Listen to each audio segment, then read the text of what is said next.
guys, welcome, welcome, welcome. Jason, so when are you gonna buy a candle?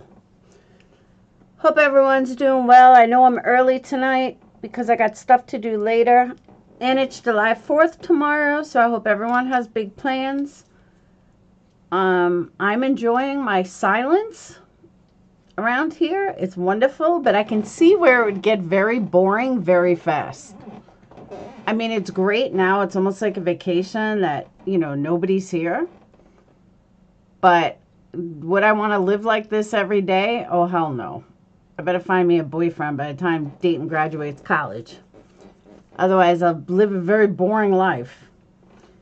So, I hope everyone's doing well. Welcome, members, Patreons, mods. Don't forget, guys, 20% off until Friday at energycandles.com. You can order right through the store, or you can order through the website, or both. You can super chat. You can PayPal. Most importantly, make sure you hit subscribe. I also have, I'm uploading a bunch of stuff on the website later, t-shirts and mugs, but it's like design your own, but I'm going to show you like what it looks like. And I'm trying to think what else. Sweet Misery TC. I have no idea who that is. I think I do. What else? Okay, mods, don't block anyone unless they're like, you know, a serious troll. And okay, so let's get started. There's a lot to cover. So, all right, I want you guys to know this first. I've had enough sleep. I'm not down a conspiracy theory train. But Papa Giorgio had told me to check out this video. Now, I'm going to play it for you guys. Some of it is like, wow. Other stuff I've been able to disprove. So he's not really being totally honest with his facts. And if I can disprove some of your quote-unquote facts, then what else can I disprove? And I disproved it within a couple of minutes. I have not listened to the entire live, so we're kind of going to do that together. But before I even get started on that, did anyone watch Betty's video today? It really had nothing to do with anything, but it was interesting. I'm going to play the one part. Hold on.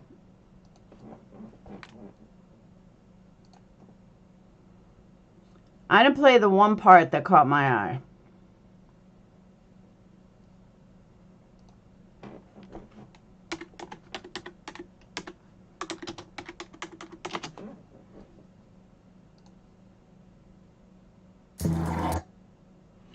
All right.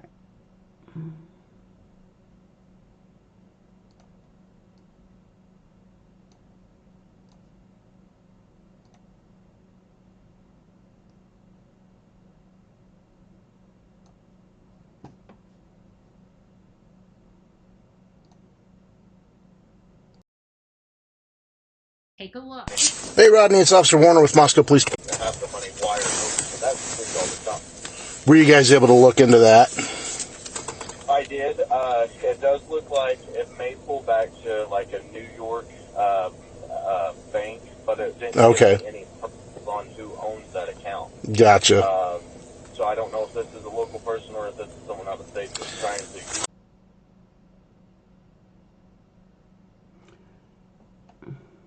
I'll do as far as police, but if you have like an investigator, just text it and put that address in there and ask if it's available for rent. This person will bite it hook, line, and sinker. And he's demanding. He wants the deposit, and then he wants 5 months of rent up front. Whoa. Yeah, $6,000. So for those of you guys that don't really understand, let me explain what happened. I don't even know where Betty found this video from, but Betty put out this thing about a scam today. And what happened was on December 29th, so we know it wasn't Brian, December 29th, somebody will put an ad out somewhere saying that, you know, if you want to rent out 1122 King Street, it's available for rent, but you have to give 5 months upfront money. A local, Jeremy, which I have a feeling is the same Jeremy that lives near there. I don't know why, just the first person that I thought of. But this Jeremy gave the number and it was traced back to somewhere overseas, but he thought it was a New York number. And yeah, someone was trying to rent out the apartment for 5 months up front, and you had to wire them 5 months up front in order to rent the apartment. I don't understand though how this went unnoticed, because how would this possibly go unnoticed in Moscow? Anyone would see that ad. So I don't know how this person found it. The whole thing is weird. And I don't know. It's cutting out. I don't know why. I'm cutting out too, not just the video.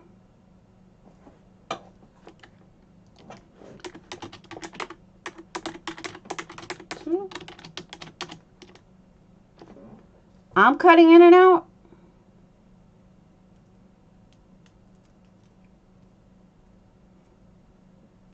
Damn. I don't know why. I mean, I restarted my computer and everything. Alright. So what I'm going to do is let me shut down. I'll open back up on StreamYard. Sometimes Streamlabs sucks. It's saying excellent connection. I don't know why it's all fucked up. But it's showing me that I have a good connection.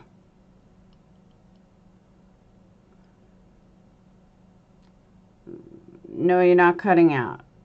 You were, but it was fixed. Yeah, I have fiber connection. It's fine now? Okay. Mods, am I good now?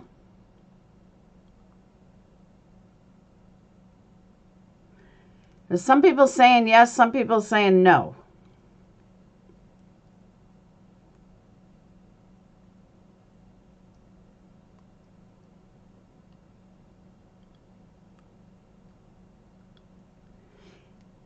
I mean, it's a good scam.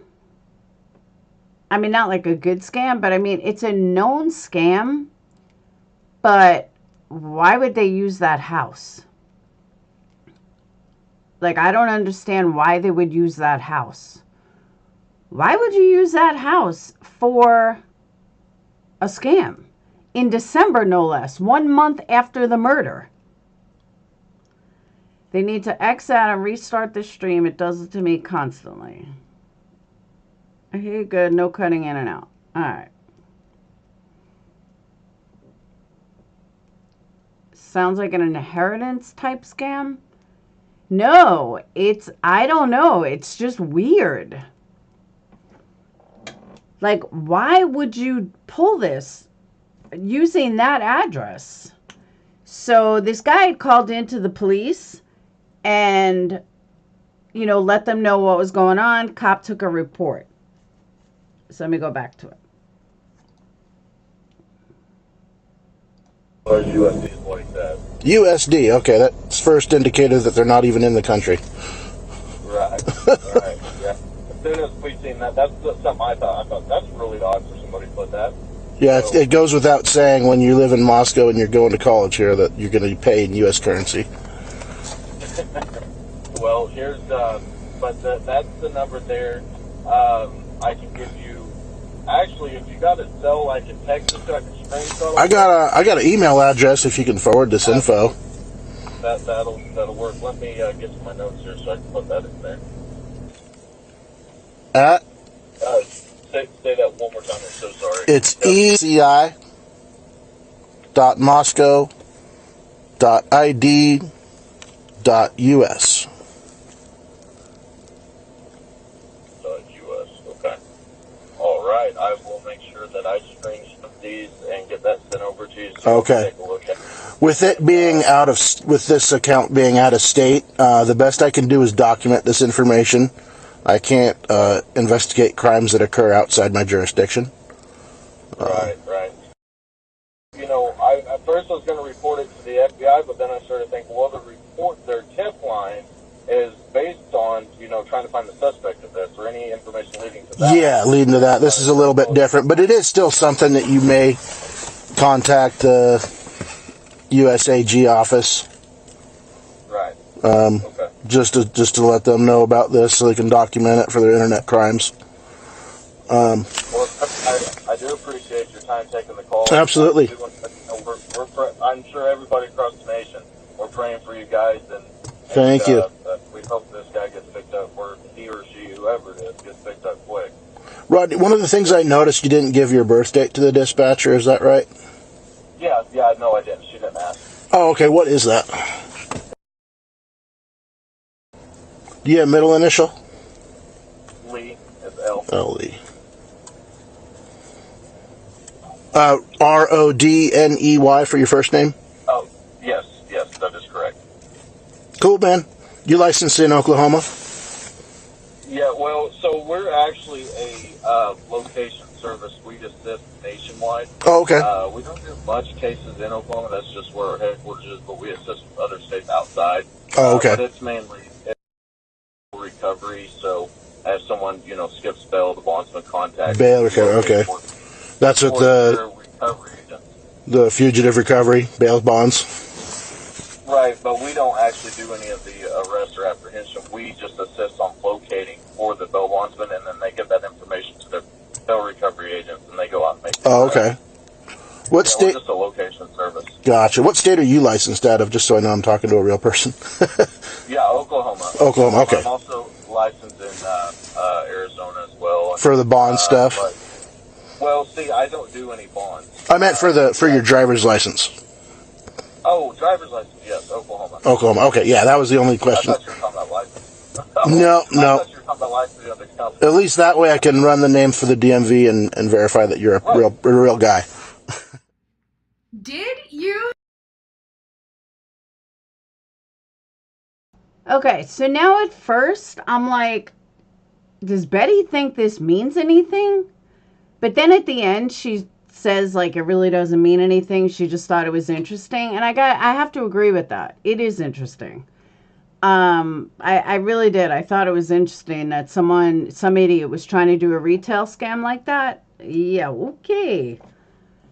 All right, so let's get into the good stuff. This is where Papa Giorgio comes into effect.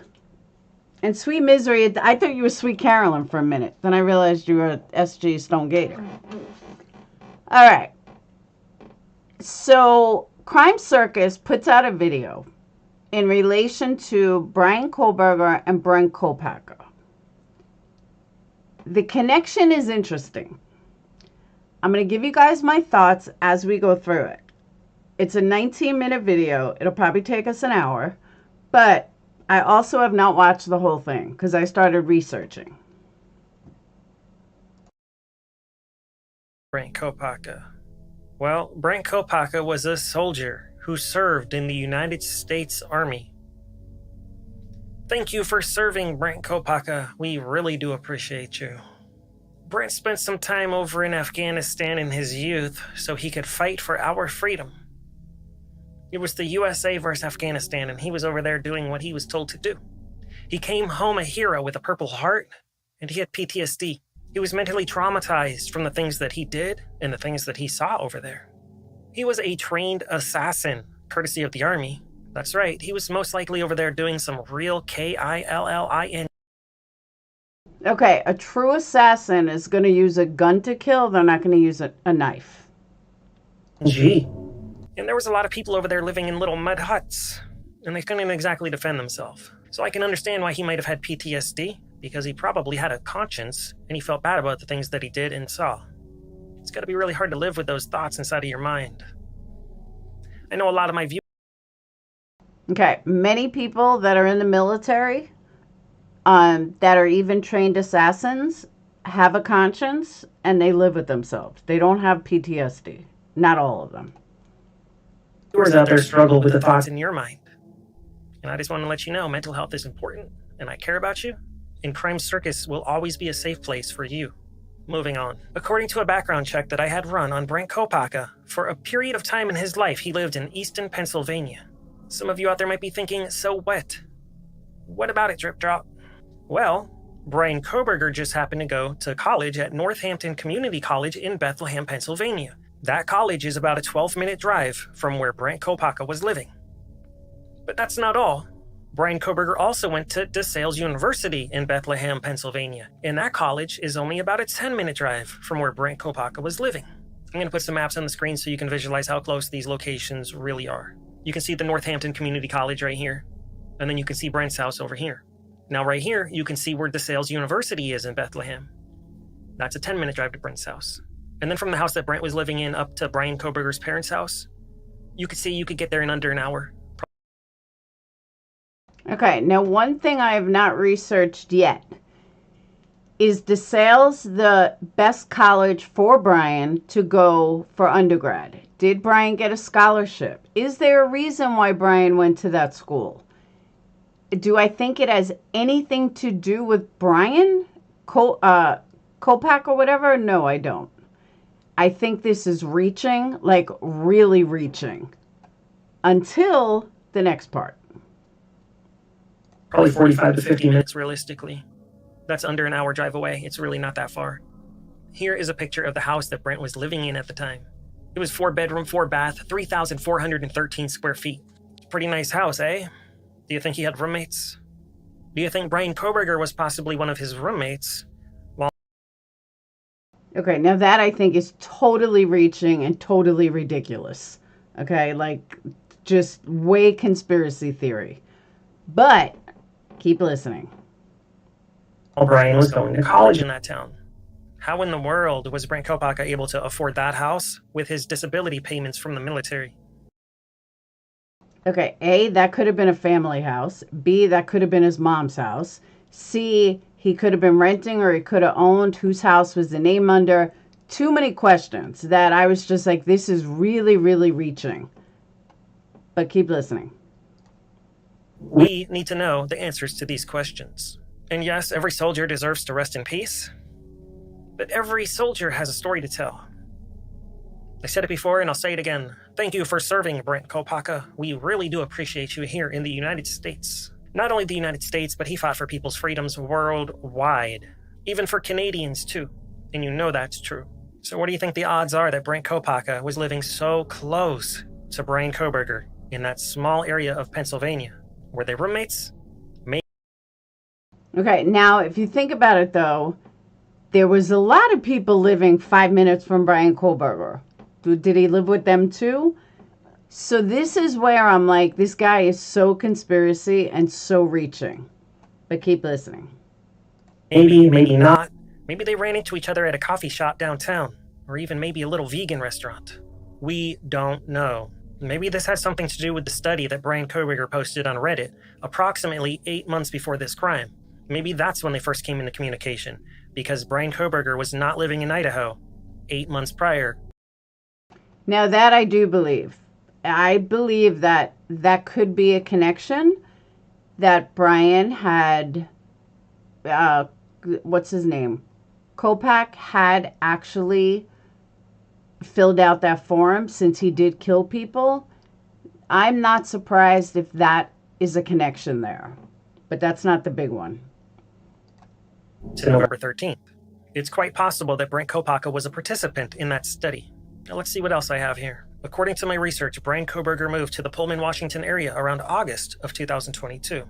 bryankohberger allegedly moved to the Pullman, Washington area about 1 month before this crime. Now that right there is a coincidence that I can't explain. How did these two people both happen to move to the exact same town, almost like right across from each other? That's throwing me off big time. Because that I can't explain. I can explain that, Brian grew up in Pennsylvania. Brian was in Pennsylvania. Brian went to college in Pennsylvania. Kopak was in Pennsylvania. But how did they both end up moving 1 month apart to the exact same place? That's odd. That's a pretty heavy coincidence that I'm like, that's interesting. All within a month apart. Brian goes to take off the day after or the day before, and that's when Kopak gets killed. Like, it's a little odd.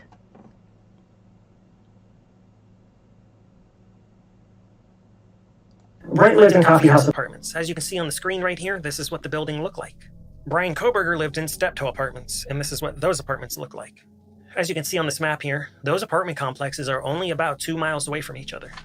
So somehow, someway, Brent Kopacha and Bryankohberger, both with the exact same initials, ended up living very close to each other all the way across the country, randomly at the same time both times. This is crazy, ladies and gentlemen. Do you believe in coincidences or not? Brent Kopacha was passed away by SWAT team at approximately 4 a.m. on December 15th. That's almost exactly 1 month later from the Moscow slayings on November 13th. Okay, I don't believe, unless you're getting into paranormal stuff, I don't think the cops knew to execute him at the same time. Like, I wouldn't even call that conspiracy. I would say that's definitely paranormal thinking, and I'm not even going to attempt to go there because that part I just think is a regular coincidence. The fact that they moved is one thing I can't get over. That they did move a month apart from each other. That's weird. And apparently at about the exact same hour, 4 a.m. Wow. Is this real life or some sort of scripted movie that we're all watching? Of course it's real, however this is quite bizarre. Also interestingly, this was not a regular police department or sheriff's office. The man that fired the fatal shot into Brent Kopacha was a Washington State University police sergeant. Now what do you think the Washington State University Police was doing on scene? That's the school that Bryankohberger went to. Brent Kopacha was not enrolled at the university. Not only that, this was not on university grounds. This was an apartment complex outside of the university. It wasn't a dorm room. This was just an apartment in Pullman. So what was the Washington State University Police doing there? Okay, my educated guess on that is there was just a quadruple homicide. He may have known that Brian was involved. They may have let them know who they were looking for. Like, there's a lot of stuff that at the public we're not privy to. That could be why he was there. I get where the conspiracy part is coming from, and I absolutely see where he's putting this dot connected to that dot, but he's also assuming that the WSU officer knew nothing, and I don't believe that. I think every cop in the area knew something. We need to know. Do you think any of this information has been a boom? Maybe a couple booms? I think so. But your opinion matters to me, so let me know down below. Also, I'd like to let you know, according to my deep research, Pullman, Washington is one of the safest places to live in the entire world. Before SWAT team... Okay, that's not totally true. And I'll show you statistics that I found. Decided to put a bullet in Brent Kopacha, a United States hero, a purple-hearted soldier. The last passing away in Pullman was 7 years prior to this. And before that, it was another 7 years. Okay, that's not true either.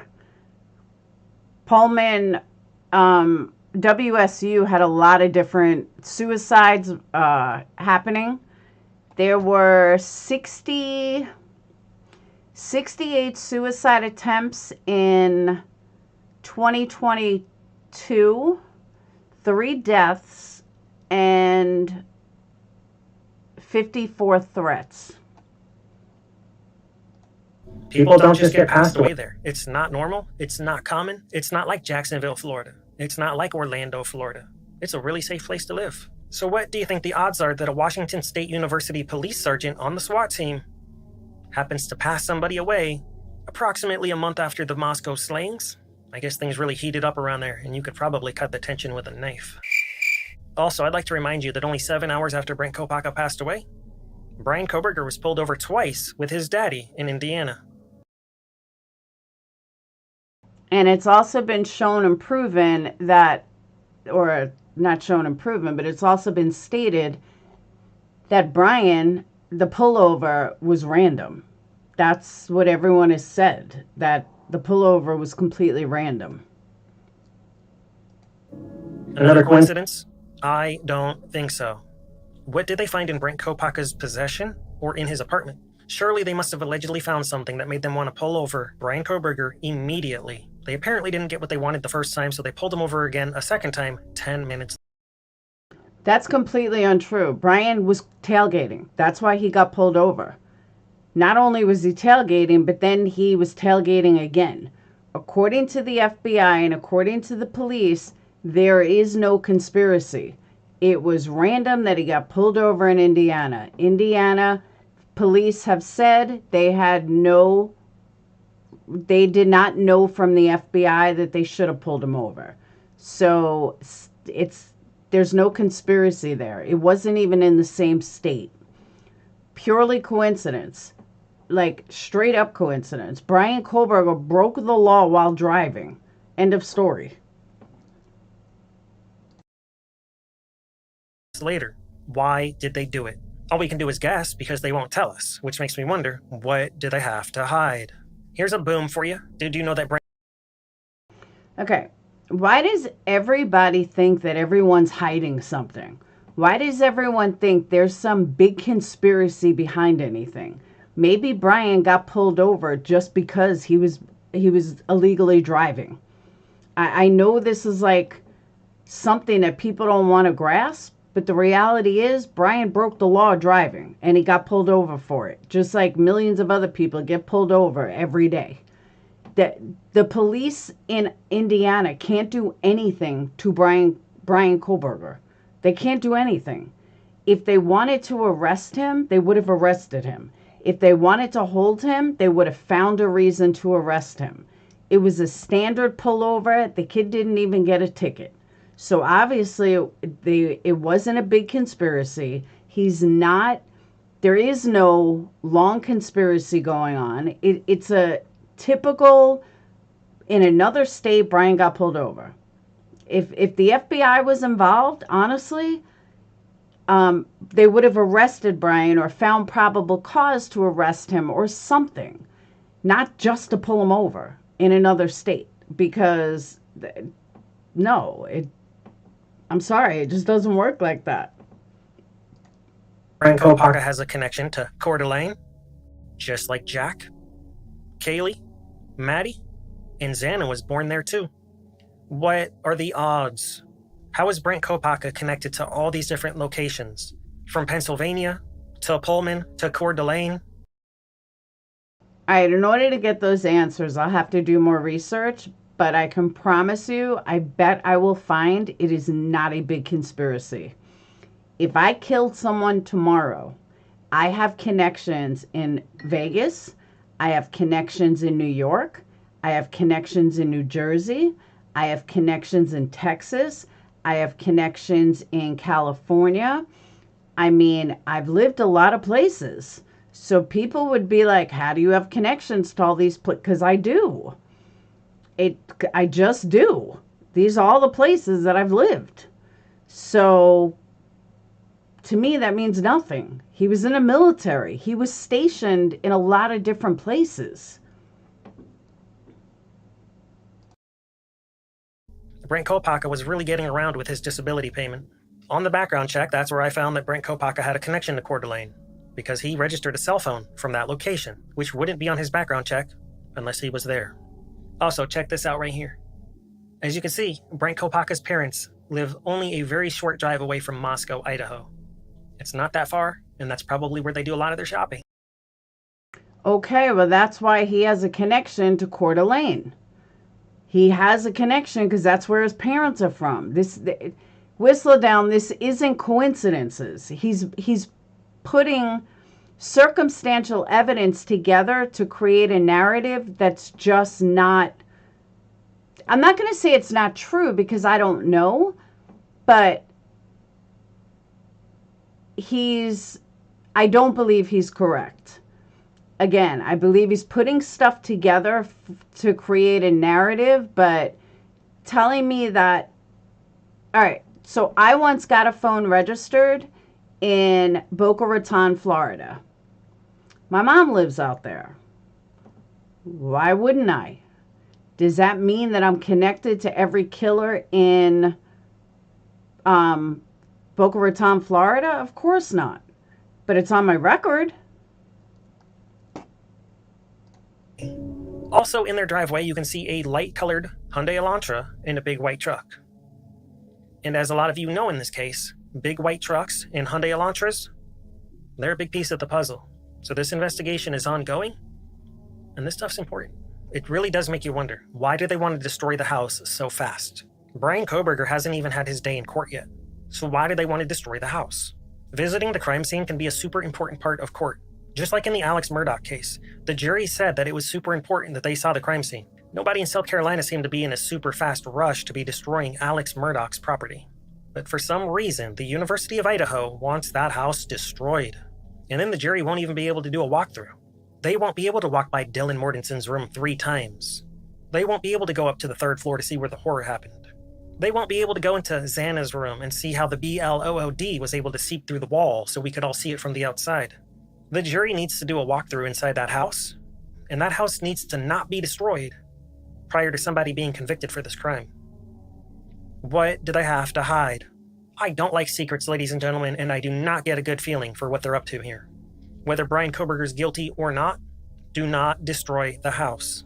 Also, I do think it's worth mentioning Halloween Ends. That came out on October 14th, and that involves Michael Myers and a local dork.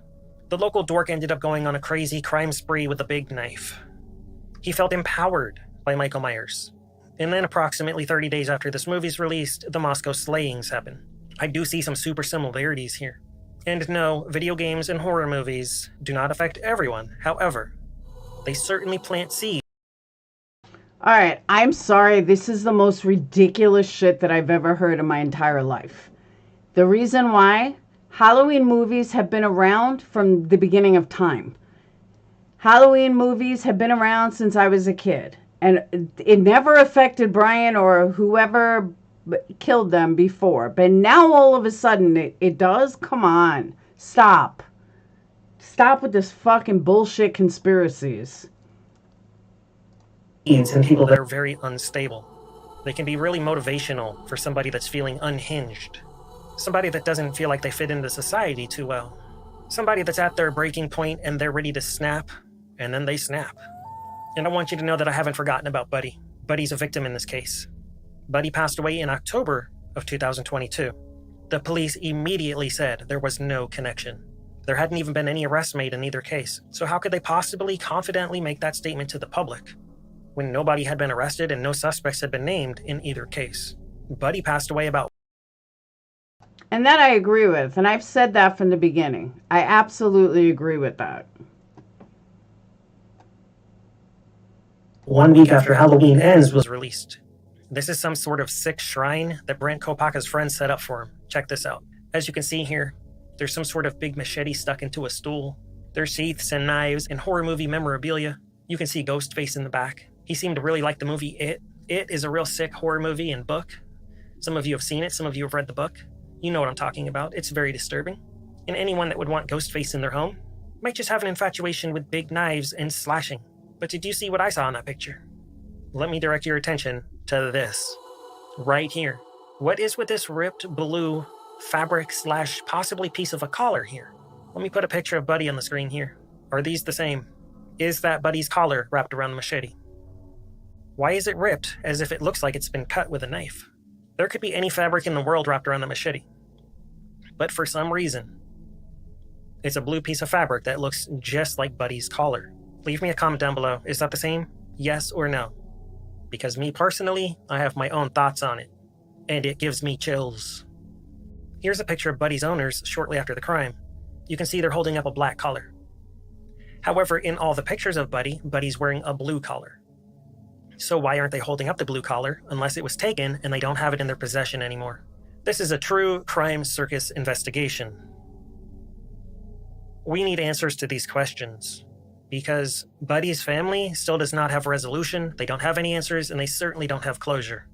Buddy's owners have been in the media, and they've said nobody has come back to ask them any further questions or investigate Buddy's passing ever since the crime happened. They're lost, they're confused, they're sad, and they're grieving. But maybe one of you out there knows something. If so, leave an anonymous tip down below. Your identity will be safe here at the circus. Also, bryankohberger's friend was in the news, and you could say he was acting a bit odd, allegedly. Do you think that shrine is normal? It didn't seem like a very loving shrine. Shot glasses, horror movie memorabilia, sheaths, knives, machetes, or ripped a blue collar. These are all things that raise red flags. This needs to be investigated. We need answers. What are the odds they both have the exact same initials? BK and BK. Bryankohberger, bryankohberger. Bryankohberger gets passed away, and then bryankohberger gets pulled over 7 hours later. I know a lot of you out there are connecting the dots during this episode, and I've connected them too. I think we're onto something in this investigation. We certainly haven't been told everything. They won't even tell bryankohberger's own defense attorney about the DNA investigation with the little magical tree that led directly to bryankohberger.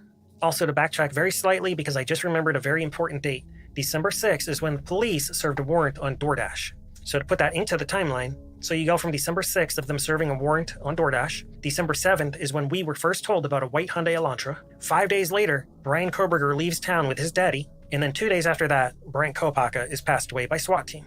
Make of it what you will, but there was a lot happening that week, don't you think? I just wanted to throw that in there because that is a piece of this puzzle, and it's an important part of this timeline, the DoorDash warrant on December 6th. I've got a lot more information regarding this case because I've been doing a lot of investigating behind the scenes, and rest assured, there's a lot more videos in this series coming because the investigation is not complete. The state hasn't been forthcoming, so we're going to see what we can find on our own, because this is our investigation. Is bryankohberger guilty? Maybe, maybe not, but we need to see actual evidence to know for sure. 1122 King Road is an important piece of the puzzle. We cannot let it be destroyed. Was bryankohberger involved? Was he a puppet and bryankohberger was the puppet master? That is a possibility because bryankohberger's study was super sketch. Anyways, I believe that you and me will get to the bottom of this one way or the other. Please consider supporting this channel on Patreon. I'll leave a link down below. If you want to see other videos in the series, links down below. Browse around my channel. Please subscribe to my second channel on YouTube, The Crime Circus Cult. And until next time, remember to stay safe out there because you know it's a dangerous world. All right, here's one of my biggest thoughts on this. And many of you guys are not going to agree with me. Many of you guys are going to tell me I'm wrong and I should shut up and blah, blah, blah. What he's doing is 100% wrong. I don't care how many viewers he has. I don't care how many subscribers he has. I don't care how much money he's making. What he's doing is 150% wrong. Why? Because this is someone's life. If he is able to change the mind of one juror with his ridiculous theories, guess what? Now you just let bryankohberger go free. And you don't even know 3/4 of the evidence the police have. That's the kind of shit I don't agree with. This is somebody's life here. And you and your theories, some have some legitimacy. But the way he's putting it out there and the people that he has, he could, and the influence that he has, obviously a lot of people agree with his conspiracy theories. And obviously, a lot of people think that what he's saying is a strong possibility. And all you need is one juror. Just one. Just one juror that watches him with his almost 300,000 subscribers. Just one juror to be like, you know what? Nope. Blame the dead guy. The dead guy did it. No, they were already in jail, Dangle. Different. Totally different. Yeah, he's got almost 300,000. But his video has a lot of views. He put it out. It's got 35,000 views from 9 hours ago. And the comments, they all agree. Brian's Innocence episode, which I haven't watched. But again, all it takes is one juror. Just one.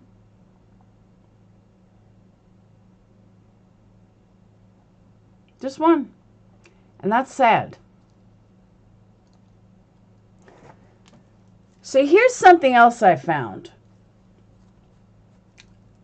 Don't ask me where I found it.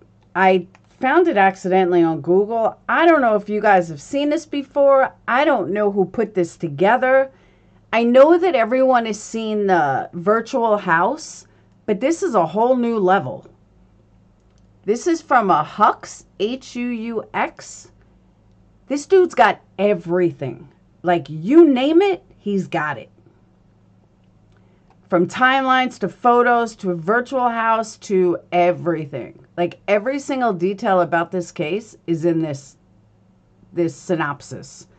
Anyone see this? Anyone know who this is? Like, I literally found it totally random.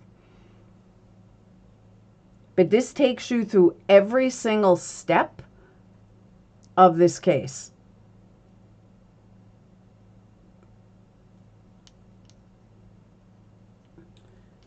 They still must find DNA or other evidence, either the soldier is implicated. No, I understand that. But the way he's piecing stuff together, it only takes one juror. Just one. And that's what people forget. YouTubers have a responsibility to put truth over... Thank you, Terry. I used to wrongly hate you based off what other channels said about you, so I decided to listen to you, and I was wrong. I misjudged you. You're actually cool. Thank you, Terry. I appreciate that. Yo, don't hit subscribe. I always try to tell them, but they do it every time. I tell them it's a problem, but they acting like it's fine. I'm begging them to stop, but they leave me with a like. Thank you so much. But has anyone seen this? Anyone from Kula? I'm just curious if, like, I hit gold or... I never saw anyone show this before. I don't want to think I believe him totally, but that, yeah, it is. The coincidences are a little odd when it comes to, they both lived in Pennsylvania, then they both lived in Pullman. That is a little strange. I'm not going to lie. It's a little weird. But I don't agree with a lot of his other stuff. It's one of the reasons why I have this thing against, why I have this thing against, circumstantial evidence. Because you can make anything fit. If you get all the facts together, I can convince people that I killed Bad Wolf. I mean, I could put us in the same time frame, in the same schools, in the same area. You can do that with anything to fit a narrative. And I'm just not buying the stuff that he puts out. I normally don't watch him for that exact reason. I just think he's way too conspiracy filled. And a lot of creators run with it. From Truth and Transparency to, like, Crime Circus is like, if you're looking at a chain and if you go to the chain and you're looking at, like, where it sections off, you have Crime Circus at the top. Then spreading from him, you have Truth and Transparency on one side. Actually, you know what? Let me draw it. It makes it easier. Hold on.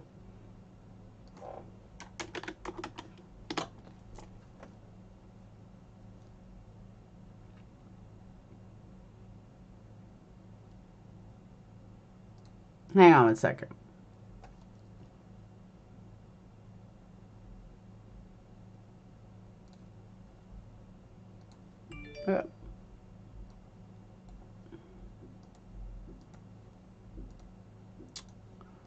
Oh, come on. Why am I stuck?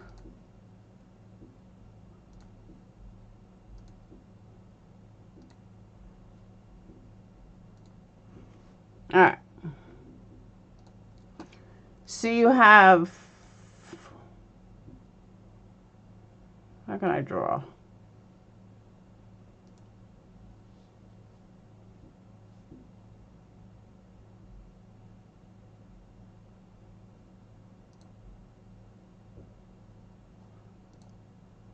All right. You have Crime Circus at the top. Then next level, well, let me make it bigger. You have Crime Circus at the top, okay? Then you have next level, which is Lana and Jewels of All Trades. They spawn from everything he says. Then you have from, Then from Lana, you have 2 other smaller creators that will say whatever they say. And then from Jewels of All Trades, you have, you know, take them and then you have, they repeat what they say. And it just goes down from there. So people take his information, actually from Lana, then you have Drunk Turkeys. Then from Jewels of All Trades, you have J is for Justice. I don't know. I'm just throwing it out there. But you guys know what I mean. And it just down spirals from there. And everybody just continues to go on. When does Lana think Kohlberger is 100% guilty? I thought she didn't.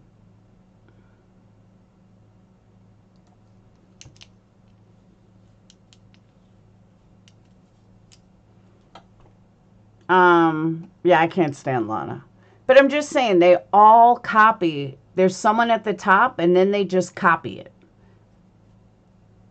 So he's like at the top, and then you have all these other channels that just keep repeating what he says. And I refuse to do that. I don't care if I only have 140 people in here. I don't give a shit. I'd rather have 140 people with a fucking brain. All right. So back to this.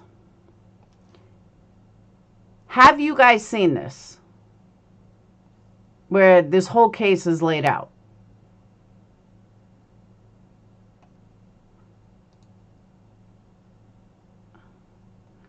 So they have the timeline in here.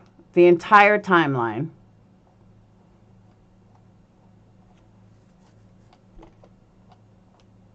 Which I know the timeline has been shown before, so I'm not going to go through all that.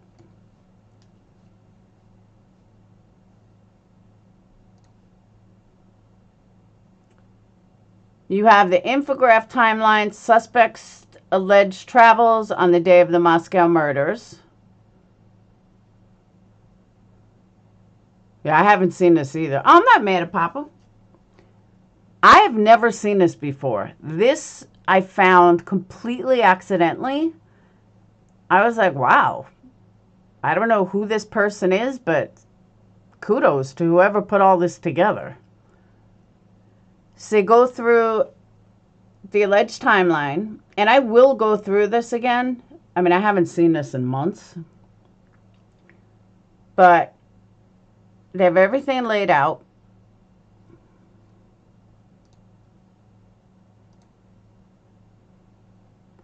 USA Today article.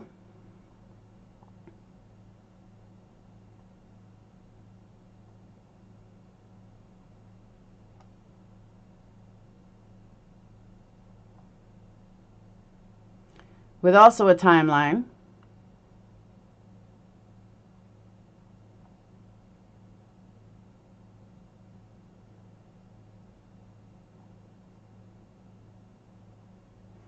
The rental home.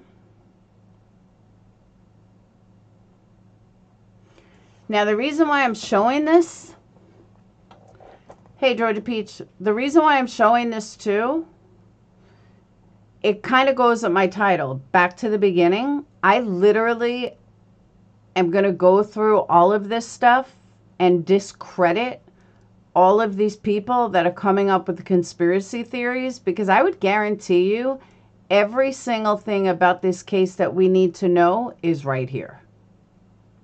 I would absolutely guarantee it.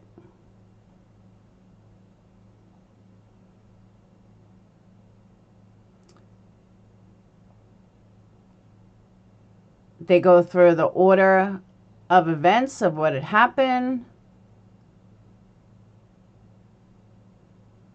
Suspects proceed up the stairs past the corner bedroom. Third floor, the suspect checks Gonsalves' bedroom, awakes her dog. Suspect then proceeds Mogan's bedroom, killing Mogan and Gonsalves. Mortensen walks to her door after hearing the dog, but gets back in her bed before the suspect returns to the second floor, heading for Xana Kernoodle's bedroom. Kernoodle and Ethan Chapin was stabbed to death in the second floor's northwest bedroom, and this further proves that Ethan and Xana were killed second, not first, because I know there's been some debate lately. Dylan again walks to her door after hearing a noise, and the suspect walks past her on the way out the sliding glass door in the kitchen. 4 a.m., she just receives a DoorDash delivery. Suspect vehicle enters a fourth time at 4:04. Based on roommate Dylan's statements, records of the phones of Funky and Mortensen, and surveillance video collected in the neighborhood, investigators believe the students are killed in this time period. Like, there's a lot of stuff in here that I think people forget.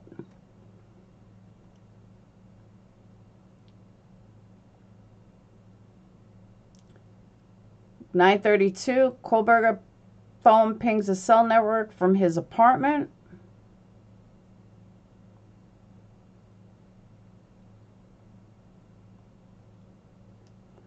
Kohlberger's apartment, 5:25 a.m. See, this doesn't mean anything, though.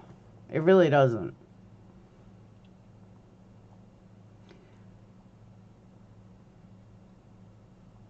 You're right. Nobody really knows what happens, but this is based on everything we do know. It's just put together so amazingly.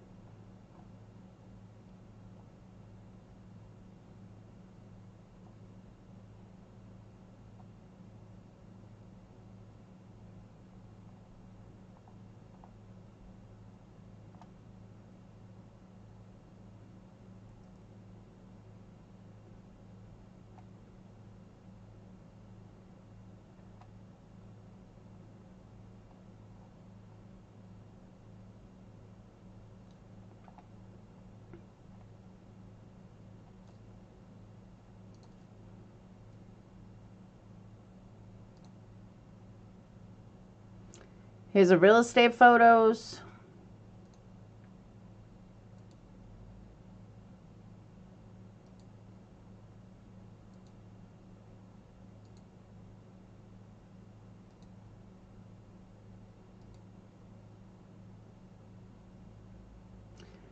I don't know, Papa.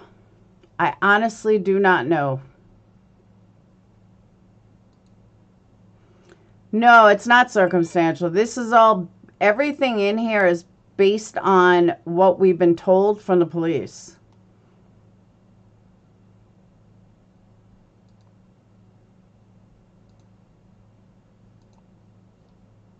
It doesn't look like any of this is an opinion.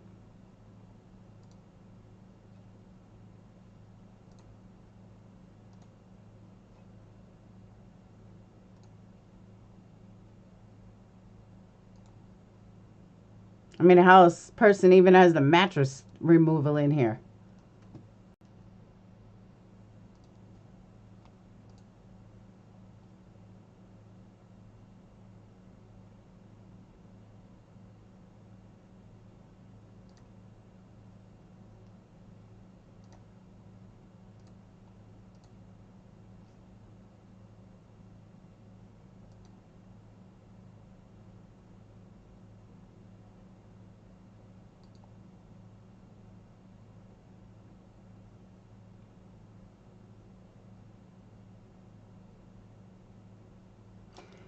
So here's my other thing.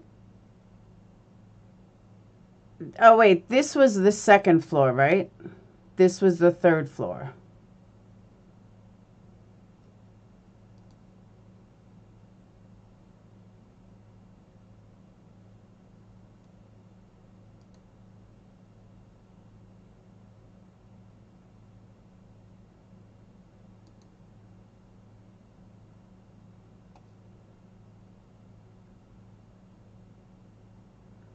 So this was second. This was their bedroom, correct?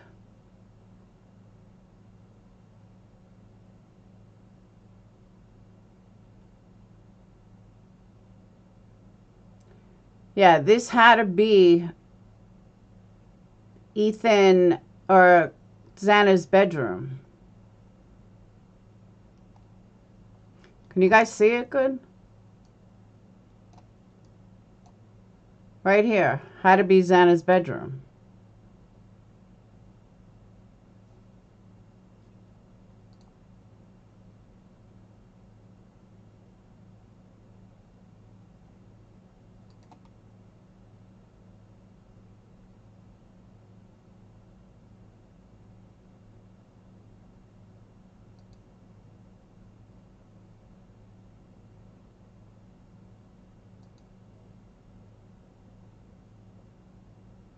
No, I didn't say anything, Crystal.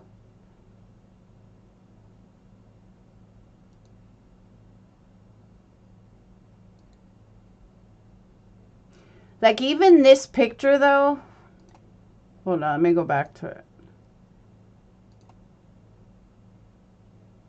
Alright, so they show it like this. I don't ever remember seeing this picture anywhere where they had it clear where her bedroom was. So you can see where the blood seeped out of. Now it makes sense because the blood seeped out over here. She was killed on the bed. Here's where the bed had to be. I don't ever remember seeing this picture anywhere.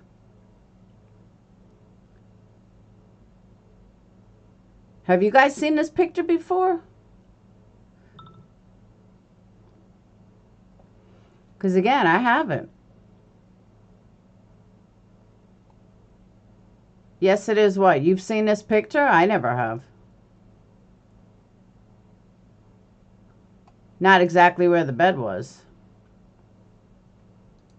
Oh, you did see it, Amber? Yeah, I never saw it. Maybe it came out once I left this case. All right.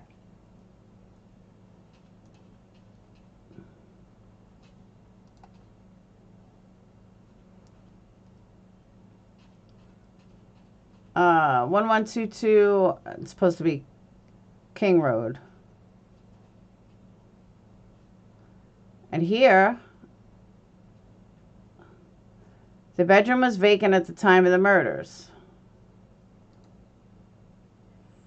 Front door must be here. I don't think you could get any better than this layout.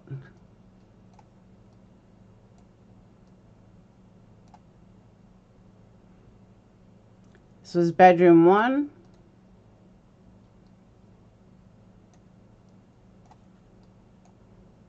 I have seen some virtual things of this house. None of them were this good.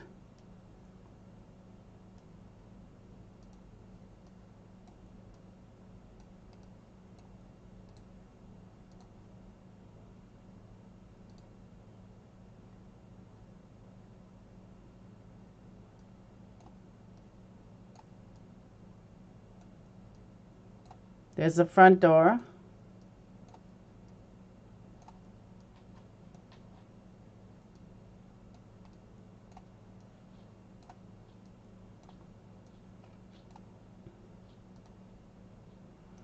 On November 13th, approximately 4 p.m., Moscow PD, and I responded. One of the initial responding officers to the incident advised he would walk me through the scene.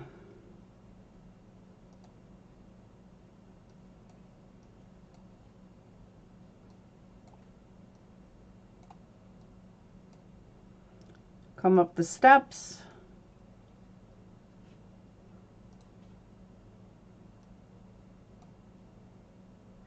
Xana was found on the floor of bedroom 2B. Just before this room, there was a bathroom door on the south wall, which is right there.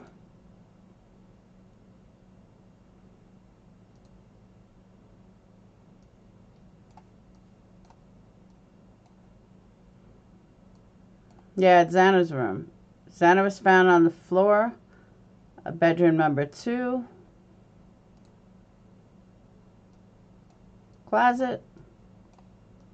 Yeah, I'm telling you, I don't know who put this together.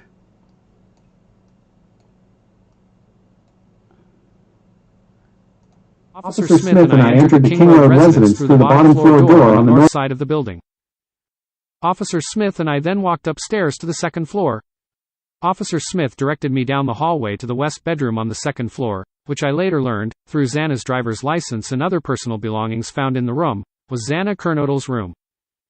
Just before this room, there was a bathroom door on the south wall of the hallway. As I approached the room, I could see a body, later identified as Kernodle's, laying on the floor. Kernodle was deceased with wounds which appeared to have been caused by an edged weapon.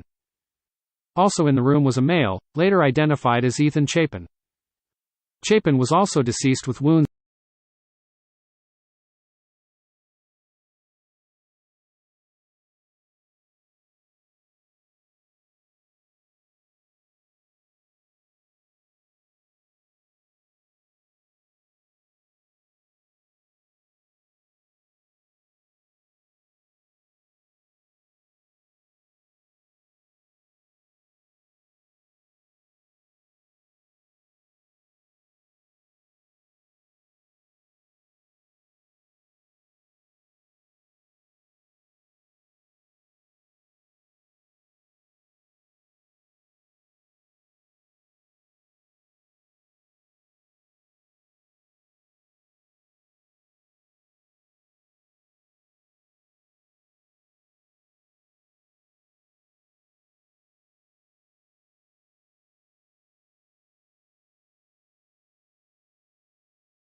DM stated she originally went to sleep in her bedroom on the southeast side of the second floor.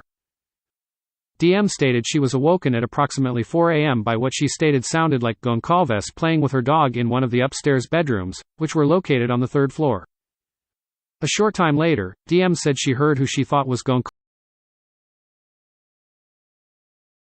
Sorry, you guys couldn't hear me before. I didn't realize I was, Alright, you want me to go back to that?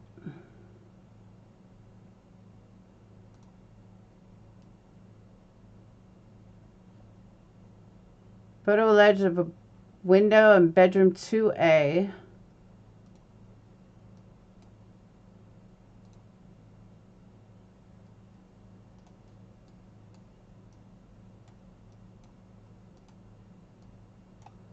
Help, I can't get out.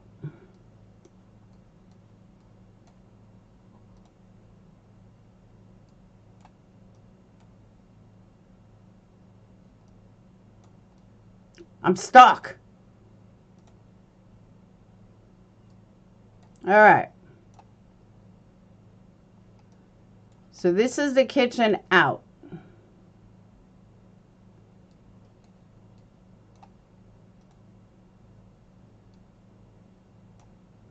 So this is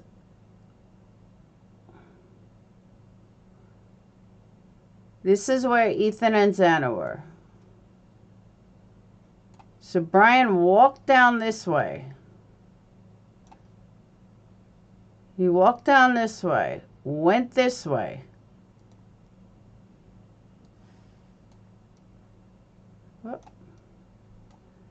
And passed her right here.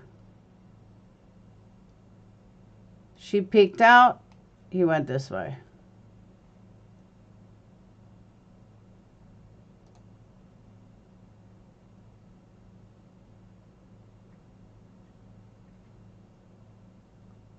Yeah, this was Dylan's room. And that's where they found a footprint.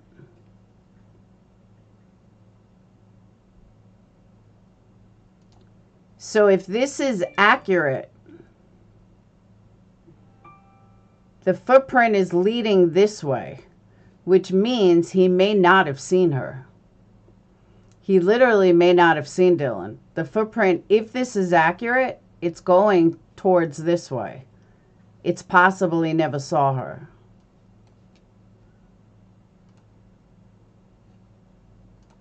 And this is path out.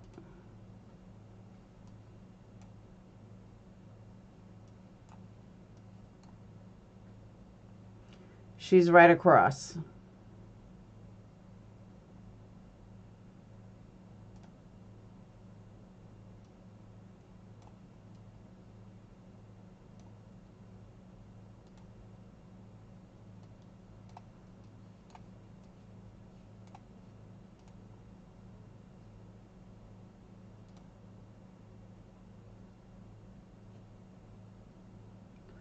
You get the angle that she could see the bed. Yeah, but it's not.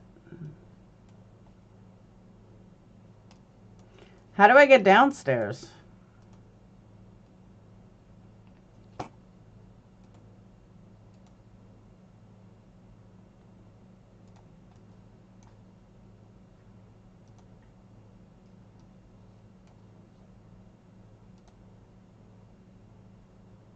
Oh, I see. All right.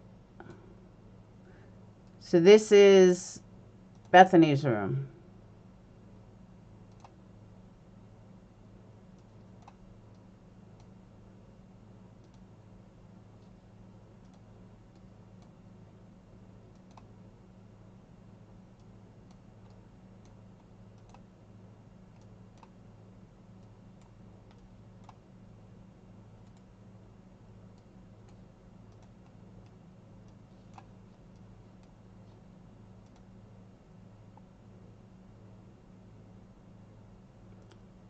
So there's Bethany's room.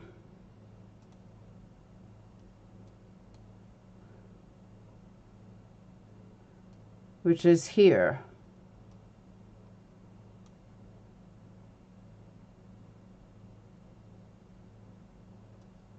They were killed over here. Bethany's room is here. She may have heard Ethan go down.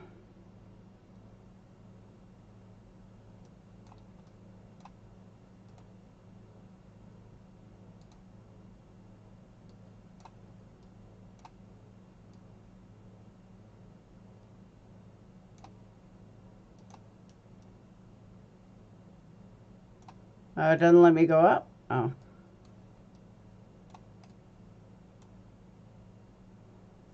Bathroom.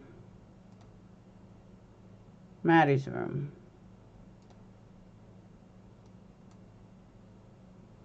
That's where the knife sheath was. And that's where Madison and Kaylee were. Hey, Coffee.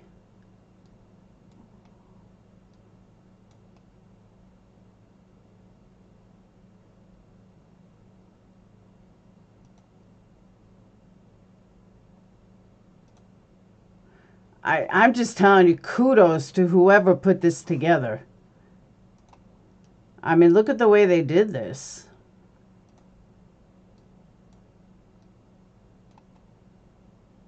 Yes, Dylan's room is on the second floor. Bethany's was all the way downstairs.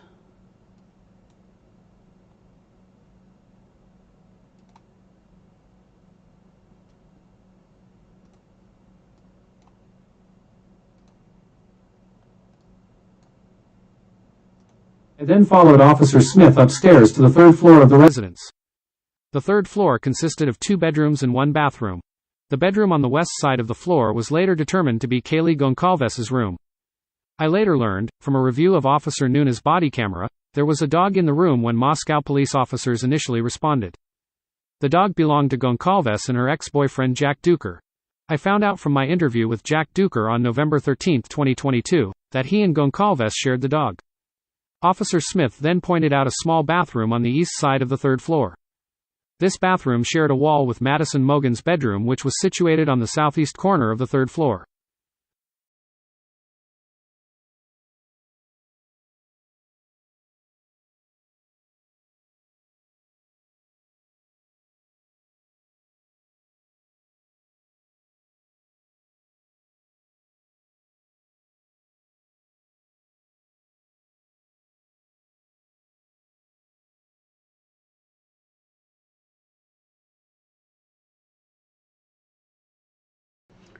I'm blown away at who put this together. I wish I knew.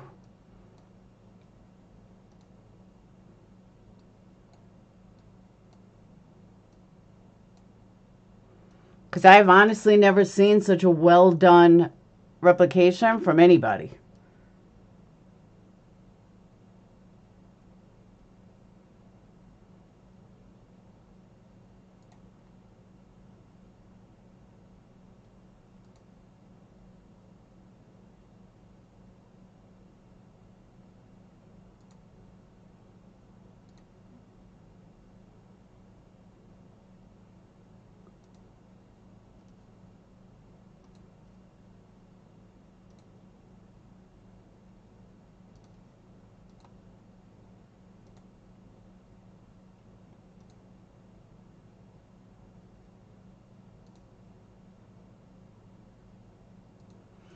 I really wish I would have found it when I was really covering the case.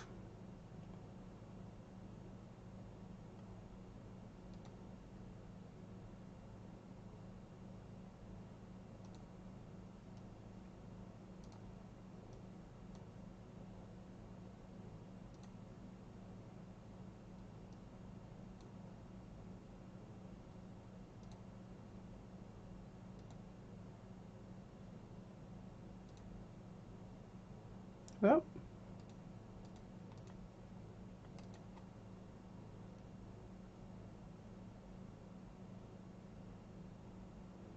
they even put in what it looked like in the dark.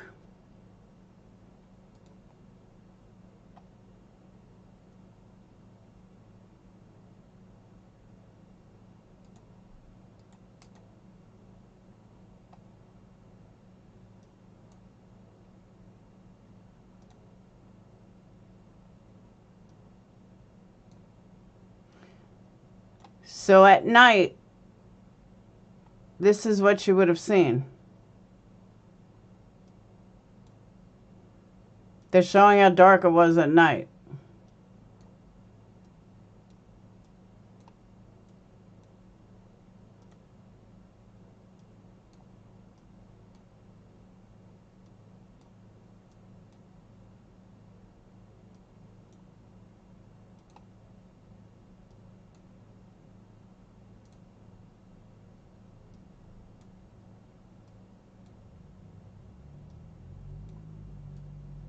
Hey, I know Sheets. They're in Virginia.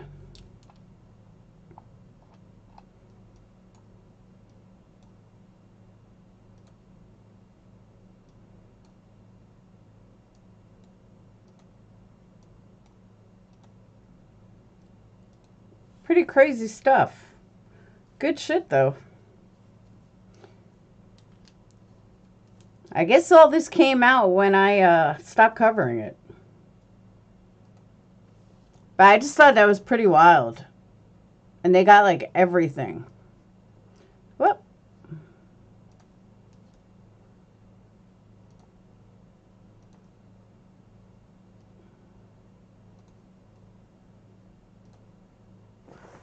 So I thought it was excellent. They paid so much attention to detail.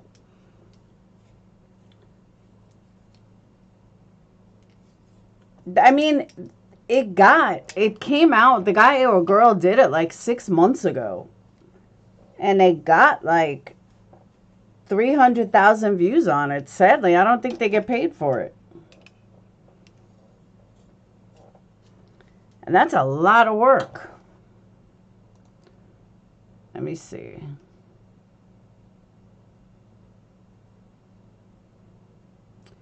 They create 3D and VR experiences. The only other things on their channel are Jerry Seinfeld's apartment, The Office, and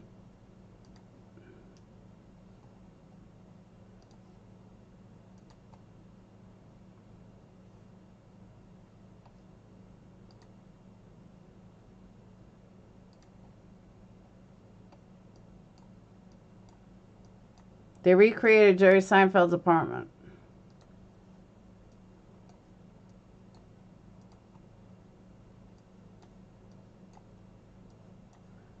They're just a VR creator.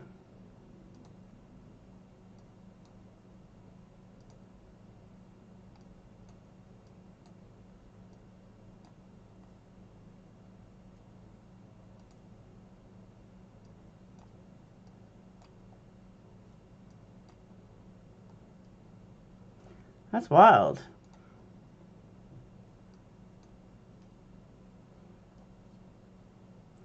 They only have a couple of things on their channel. Moscow, Jerry's apartment, The Office. That's it.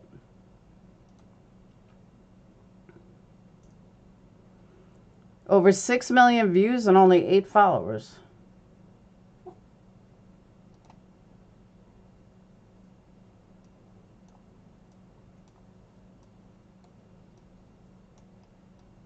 Hey, look, the Earth is oval.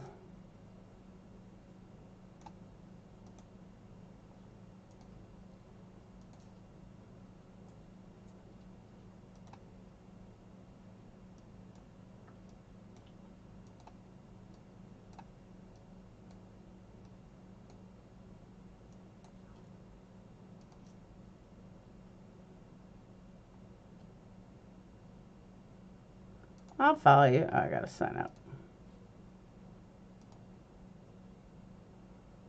It's pretty wild. I wonder why they chose this.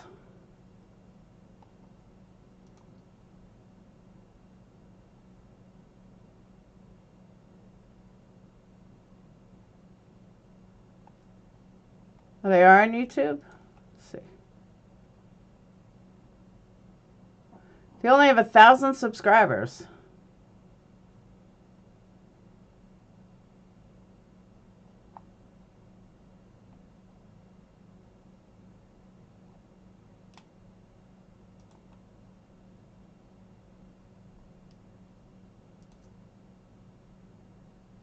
They're covering the case.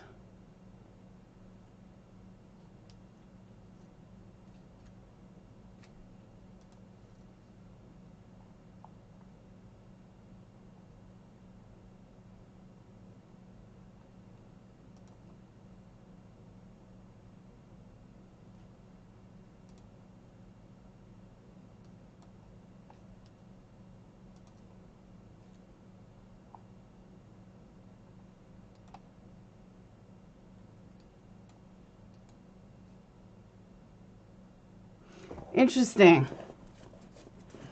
Hey, Alexis. They do a fantastic job, but I don't see why they don't have more followers.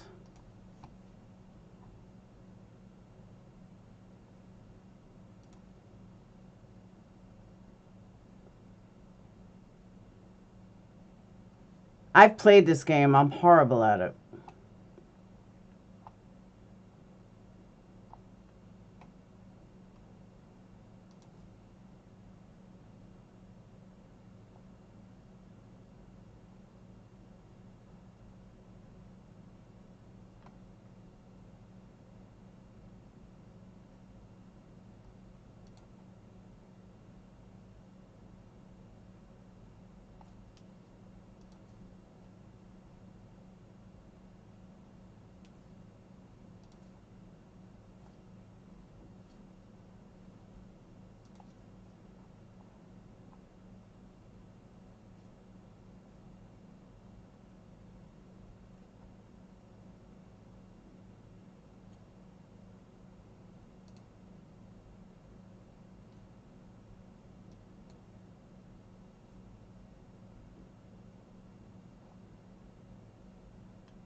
Everything you got to create an account for.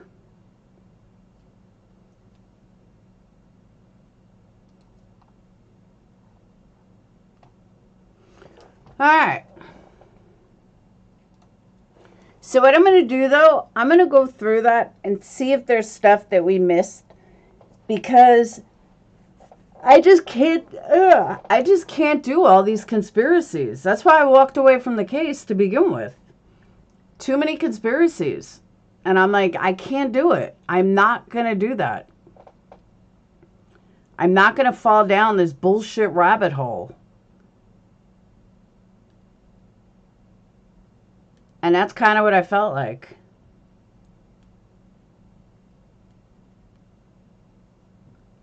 That everyone's doing these rabbit holes and coming up with stuff, and I just can't do it. Nope. Not going to. But that's what I have for you guys today. I thought it was interesting. But now I'm getting off. I'm going to eat something. And I'm going back to what I was doing. Which, I'll give you one guess. Candles. Now I got to eat some orders together. So, I will see all you beautiful people tomorrow. If you guys, hopefully I'll see you tomorrow. I hope you guys have a wonderful 4th of July. If I don't see you. And hopefully you guys are out partying. Well, hope you guys are out partying and having fun. And that's it. I will see you guys later. Thank you guys so much. And I'll see you tomorrow, definitely Wednesday.